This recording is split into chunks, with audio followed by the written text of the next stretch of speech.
ಬಿಡದಿ ತೋಟದ ಮನೆಯಲ್ಲಿ ಔತಣಕೂಟಕ್ಕೆ ಬ್ರೇಕ್ ಬಿದ್ದಿತ್ತು. ಡಿಕೆ ಶಿವಕುಮಾರ್ ವಿರುದ್ಧ ಮಾಜಿ ಸಿಎಂ ಕುಮಾರಸ್ವಾಮಿ ಕಿಡಿಕಾರಿದ. ಬಿಡದಿ ತೋಟದ ಮನೆಯಲ್ಲಿ ಔತಣಕೂಟ ಆಯೋಜನೆಗೊಂಡಿತ್ತು. ಆದರೆ ಕೊನೆ ಕ್ಷಣದಲ್ಲಿ ಆ ಔತಣಕೂಟಕ್ಕೆ ಬ್ರೇಕ್ ಬಿದ್ದಿತ್ತು. ಈ ಬಗ್ಗೆ ಡಿಕೆ ಶಿವಕುಮಾರ್ ವಿರುದ್ಧ ಕುಮಾರಸ್ವಾಮಿ ಕಿಡಿಕಾರಿದ್ದಾರೆ. ಮೇಕೆದಾಟು ಪಾದಯಾತ್ರೆಯಲ್ಲಿ ತೂರಾಡಿದ್ದು ಯಾರಪ್ಪ ಅಂತ ಪ್ರಶ್ನೆ ಮಾಡಿದ್ದಾರೆ. ಪಾದಯಾತ್ರೆಯಲ್ಲಿ ನಾನೇನು ಕುಡಿದು ತೂರಾಡಿದ್ನಾ? ಎಚ್ಡಿಕೆ ಹೇಳಿಕೆಗೆ ಡಿಕೆ ಶಿವಕುಮಾರ್ ತಿರುಗೇಟನ್ನ ಕೊಟ್ಟಿದ್ದಾರೆ. ಘಾಟ್ ಸೆಕ್ಷನ್ ನಲ್ಲಿ ನಡೆದಿದ್ರೆ ಎಚ್ಡಿಕೆಗೆ ಗೊತ್ತಾಗ್ತಾ ಇತ್ತು. ಈ ನಾಡಿಗೋಸ್ಕರ ಮೇಕೆದಾಟು ಪಾದಯಾತ್ರೆ ಮಾಡಿದ್ದೀನಿ, ಕುಮಾರಸ್ವಾಮಿ ಏನಾದ್ರೂ ಹೇಳಿ, ಜನರೇನು ದಡ್ರಲ್ಲ ಅಂತ ಎಚ್ಡಿಕೆ ವಿರುದ್ಧ ಡಿಕೆ ಶಿವಕುಮಾರ್ ವಾಕ್ಪ್ರಹಾರ ಮಾಡಿದ್ದಾರೆ. ಒಂದು ಕಡೆ ಕುಮಾರಸ್ವಾಮಿ ಕಿಡಿಕಾರಿದ್ದಾರೆ, ಅದಕ್ಕೆ ಕೌಂಟರ್ ಕೊಟ್ಟಿದ್ದಾರೆ ಡಿಕೆ ಶಿವಕುಮಾರ್. 100-120 ಜನ ಕೆಲಸಗಾರರು ಈಗಲೂ ಕೆಲಸ ಮಾಡ್ತಾ ಇದ್ದಾರೆ.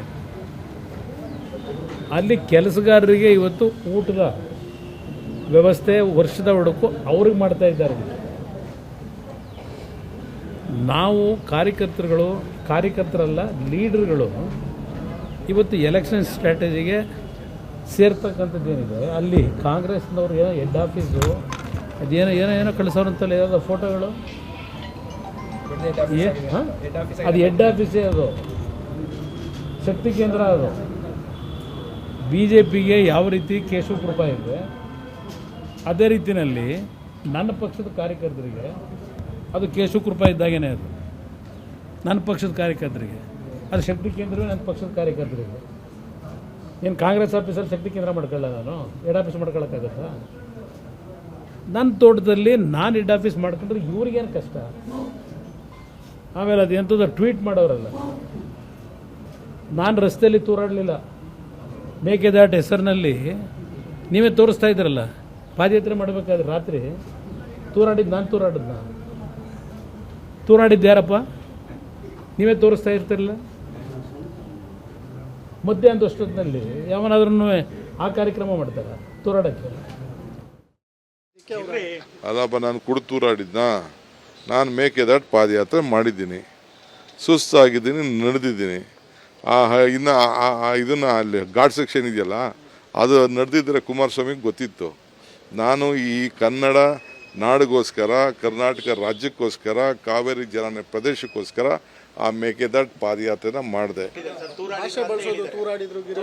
ನೋಡ್ರಿ, ಅವ್ರು ಏನಾದ್ರು ನನ್ನ ಬಗ್ಗೆ ಹೇಳ್ಕೊಳ್ಳಿ, ಜನ ಯಾರು ದಟ್ರಲ್ಲ. ನಾನು ತೂರಾಡ್ತೀನೋ, ನಾನು ನಡೀತೀನೋ, ಇನ್ನೊಂದು ಯಾತ್ರೆ ಅಂತೂ ಮಾಡಿದೆ ತಾನೇ. ನಮ್ಮ ನೀರು ನಮ್ಮ ಹಕ್ಕು, ಈ ದೇಶಕ್ಕೆ 75ನೇ ಸ್ವಾತಂತ್ರ್ಯ, ಗರ್ಗರ್ ತಿರಂಗ ಅಂತ ಅಂದರು. ನಾವು ಯಾತ್ರೆ ಮಾಡಿದ ತಾನೇ. ನಾವು ಭಾರತ್ ಜೋಡ ಮಾತುದಂದೆ ಮಾಡಲಿ, ಅವರು ನೋಡೋಣ. ಈಗ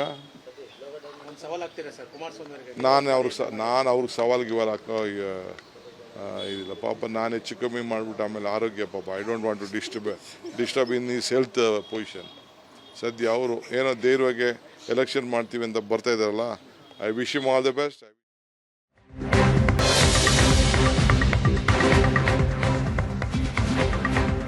ಬಿಡದಿ ತೋಟದ ಮನೆಯಲ್ಲಿ ಔತಣಕೂಟ ರದ್ದಾಗಿದ್ದಕ್ಕೆ ಎಚ್ಡಿಕೆ ಕಿಡಿಕಾರಿದ್ದಾರೆ. ತಹಸೀಲ್ದಾರ್ಗೆ ಪದೇ ಪದೇ ಕರೆ ಮಾಡಿ ಒತ್ತಡ ಹೇರಿದ್ದಾರೆ.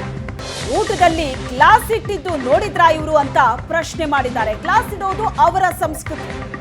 ನನ್ನ ಮನೆಯ ಬಳಿ 100 ಕೆಲಸಗಾರರಿಗೆ ಊಟ ರೆಡಿ ಮಾಡಿಸಿದೆ.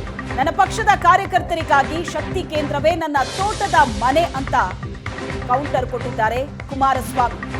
ಎಲೆಕ್ಷನ್ ತಂತ್ರಗಾರಿಕೆ ಬಗ್ಗೆ ನಾವು ಅಲ್ಲಿ ಸಭೆ ಇಟ್ಟಿದ್ವಿ ಅಂತ ಎಚ್ಡಿಕೆ ಹೇಳಿಕೆ ಕೊಟ್ಟಿದ್ದಾರೆ. ಎಲೆಕ್ಷನ್ ಕಮಿಷನ್ನ ಏನಂತ ಯಾರೋ ತಹಸೀಲ್ದಾರ್ಗೋ ಯಾರಿಗೋ 2 ನಿಮಿಷಕ್ಕೂ ಫೋನ್ ಮಾಡಿ ಸರ್ಕಾರದ ದುರುಪಯೋಗ ಪಡಿಸ್ಕೊಂಡು ಮಾಡ್ತಾ ಇದ್ರಲ್ಲಿ ಏನೂ ಸಿಗೋದಿಲ್ಲ. ಅಲ್ಲಿ ನಿಮಗೆ ಏನೂ ಸಿಗೋದಿಲ್ಲ ಅಲ್ಲಿ. ಆದರೆ ನನಗೇನು ಗೊತ್ತಿಲ್ವಾ? ಇಷ್ಟು ಚುನಾವಣೆ ನಡೆಸ್ದ ನನಗೆ ನೀವು ನನಗೆ ಗೊತ್ತಿತ್ತು ಅದೆಲ್ಲ. ನನಗೇನು ಗೊತ್ತಿಲ್ಲ ಅಂದ್ಕೊಂಡಿದ್ದೀರಾ? ಇಷ್ಟು ಚುನಾವಣೆ ನಡೆಸಿದ ನನಗೆ, ಇಷ್ಟು ದಿವಸ ರಾಜಕೀಯದಲ್ಲಿದ್ದ ನನಗೆ ಈ ಟೈಮಲ್ಲಿ ಏನು ಮಾಡ್ಬೋದು ಅನ್ನೋದು ನನಗೇನು ಗೊತ್ತಿಲ್ವಾ? ಅದರಿಂದ ಇಲ್ಲಿ ಯಾತಕ್ಕೆ ನಾವು ಬಂದು ಇಲ್ಲಿ ಎಲ್ಲರೂ ನಾವು ಇವತ್ತು ಸ್ವಾಮಿಗಳ ಆಶೀರ್ವಾದ ತಗೊಳಕ್ಕೆ ಬಂದಿದ್ದು. ವರ್ಷದ ಒಂದು ಮೊದಲನೇ ದಿನ ಬಂದಿದ್ದೇವೆ, ಹೋಗ್ತಾ ಇದ್ದೇವೆ.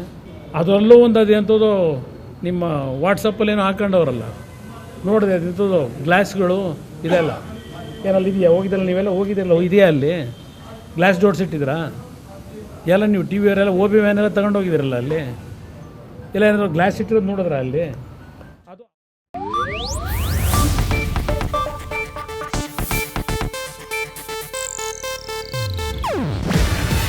ಇದು ಏಷ್ಯಾನೆಟ್ ನ್ಯೂಸ್ ನೆಟ್ವರ್ಕ್ ಪ್ರಸ್ತುತಿ. ನೀವು ನೋಡ್ತಿದ್ದೀರಾ ಏಷ್ಯಾನೆಟ್ ಸುವರ್ಣ ನ್ಯೂಸ್.